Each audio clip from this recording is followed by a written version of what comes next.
ఇక్కడ నుంచి తోట, ఇది ఇంటి గార్డెన్.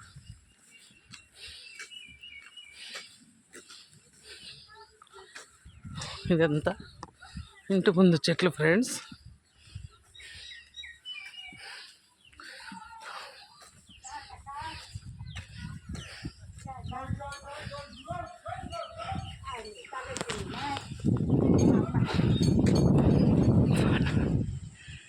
ధనా వాళ్ళ అమ్మమ్మ బాగుండవా? అయ్యో బాగున్నాడా? 4 ఉన్నాయి ఫ్రెండ్స్ టెంకాయ చెట్లు. అవి ఇంటి మీదకి వచ్చేస్తున్నాయని కొట్టేశారు ఫ్రెండ్స్. చూసారా? కారు ఇది, గేటు, ఇల్లు ఫ్రెండ్స్.